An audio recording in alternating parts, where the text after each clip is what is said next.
আল্লাহ যখন কারো উপরে নারাজ হয় তখন তার মধ্যে এই চিহ্নগুলো প্রকাশ পায়।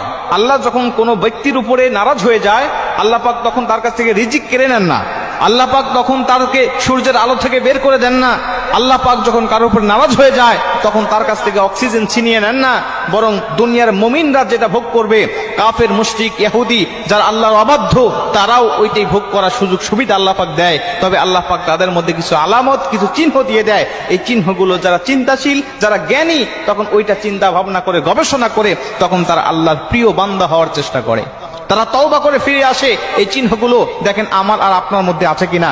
যদি থাকে তাহলে এখনই ব্যাক করতে হতে হবে, এখনই আমাদেরকে ফিরে আসতে হবে, এখনই তওবা করে ভালো হয়ে আল্লাহকে সন্তুষ্ট করা, আল্লাহকে খুশি করার চিন্তা ভাবনা আপনার অন্তরের মধ্যে লালন করতে হবে। আল্লাহ রাসূল সাল্লাল্লাহু আলাইহি সাল্লাম বলেন, আল্লাহ পাক যখন কোনো ব্যক্তির উপরে নারাজ হয়ে যায় তখন আল্লাহ রাব্বুল আলামিন ওই ব্যক্তিকে ভালো মন্দ বোঝার ক্ষমতা হারিয়ে দেয়। কোনটা পাপ কোনটা পুণ্য এইটা বোঝার ক্ষমতা হারিয়ে দেয়। মানে পাপ করলেও তার মধ্যে কোনো অনুশোচনা আসে না, ভালো করলেও, পুণ্যের কাজ করলেও তার মধ্যে কোনো ভালো লাগা কাজ করে না। খাতামাল্লাহু আলা কুলুবিহিম ওয়া আলা সামঈহিম ওয়া আলা আবসারিহিম গিশাওয়া।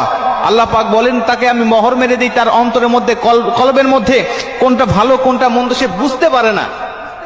এরপরে আমি আল্লাহ পাক ওয়া আলা সামঈহিম, তার বোধ শক্তির উপরে, তার শ্রবণ শক্তির উপরে আমি আল্লাহ পাক কি করি, মোহর মেরে দেই। ওয়া আলা আবসারিহিম গিশাওয়া, এবং আমি আল্লাহ পাক তার চোখের পর্দার উপরে, চোখের উপরে পর্দা দিয়ে দেই। সে যেন ভালো দেখলেও বুঝতে পারে না, খারাপ দেখলেও বুঝতে পারে না। দেখেন আপনি, অনেক মানুষ আছেন পাপ করতেছে, পুণ্য করতেছে, কোন রকম কোনো অনুশোচনা নাই, একবার বার পাপ করে যাচ্ছে, কোনো অনুশোচনা নাই, তওবা করার চিন্তা মাথায় আসে না, একই পাপ বার করে যাচ্ছে, তার মধ্যে কোনো অনুশোচনা নাই। আল্লাহ রাসূল বলেন, তখন বুঝে নিও ওই ব্যক্তির উপরে আল্লাহ পাক বড় নারাজ অবস্থায় আছে, বড় রাগান্বিত অবস্থায় আছে, ও ব্যক্তির উপরে আল্লাহর রহমত নাই।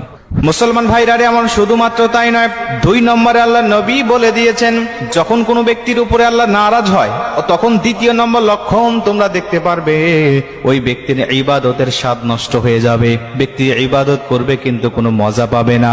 নামাজে দাঁড়াবে, নামাজ পড়লে আগে যেমন মজা পেত, এই সময় তখন আর ওই রকম মজা পায় না।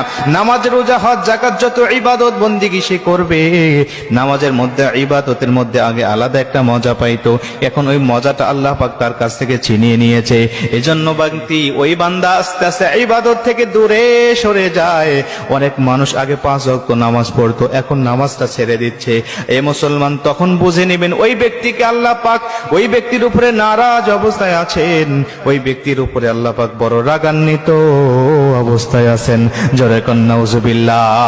আল্লাহ পাক তার উপরে বড় রাগান্বিত অবস্থায় আছেন, এটা বুঝে নেবেন।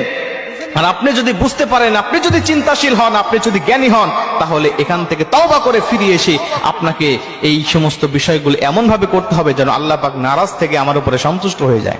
3 নম্বরে আল্লাহ রাসূল সাল্লাল্লাহু আলাইহি ওয়াসাল্লাম বলেন যে ওই ব্যক্তিকে সবসময় অশান্তি, দুশ্চিন্তা, ডিপ্রেশন সবসময় এমন ভাবে ঘেরাও করে রাখে, সে যেন কোনো দিকে শান্তি পায় না। তার টাকা আছে প্রচুর, তার অন্যান্য সবকিছু আছে, সম্মান আছে, টাকা আছে, পয়সা আছে, বাড়ি গাড়ি সবকিছু আছে, কিন্তু তার দুশ্চিন্তা, টেনশন, ডিপ্রেশন এমন ভাবে তাকে ঘেরাও করে রেখেছে, সে শান্তির মুখ দেখতে পাচ্ছে না, পেরেশান, সবসময় ডিপ্রেশনে থাকে।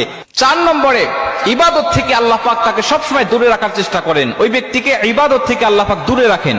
আজান হচ্ছে কিন্তু বান্দা মসজিদের দিকে যাবে না, বান্দা মসজিদে যাওয়ার দিকে কোনো চিন্তা চেতনাই তার মধ্যে আসবে না, ফিকির আসবে না যে আজান হচ্ছে, আমাকে এখন মসজিদে যেতে হবে, রমজান মাস এসেছে, এখন আমাকে রোজা রাখতে হবে, আমার কাছে কোনো ফকির, কোনো সাইলকারী কোনো কিছু চাচ্ছে, আমার সামর্থ্য আছে টাকা দেওয়ার মতো, কিন্তু আমার অনুশোচনা হচ্ছে না যে তাকে একটু সহযোগিতা করতে হবে, তাকে একটু সাহায্য করতে হবে।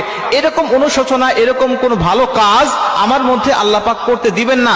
এটা যখন আমি করতে পারবো না, এটা যখন আমাকে দূরে রাখার চেষ্টা করা হবে, তখন আমাকে বুঝতে হবে যে আল্লাহ পাক আমার উপরে এই মুহূর্তে রেগে আছে, আমার উপরে নারাজ অবস্থায় আছে, অতএব আমার আমলটাকে পরিবর্তন করতে হবে, অতএব আমাকে বেশি বেশি তওবা করতে হবে, তওবা করে আল্লাহর কাছে ফিরে আসতে হবে, আল্লাহর কাছে একাগ্র চিত্তে বেশি বেশি কান্নাকাটি করতে হবে, আর আত্মসমর্পণ করতে হবে, আর বলতে হবে, মালিক আমি ভুল করেছি, অন্যায় করেছি, গুনাহ করেছি, পাপ করেছি, তোমার কাছে আবার ফিরে এসেছি, আল্লাহ তুমি আমাকে ক্ষমা করো, মাফ করো, আমি তোমার কাছে আসছি, তোমার কাছে তওবা করে আমি প্রকৃত মুমিন হতে চাই, আল্লাহকে আমি সন্তুষ্ট করতে চাই। যখন এই চিন্তা চেতনা করবেন তখন দেখবেন যে আল্লাহ পাক আপনার উপর সন্তুষ্ট হয়ে যাবে।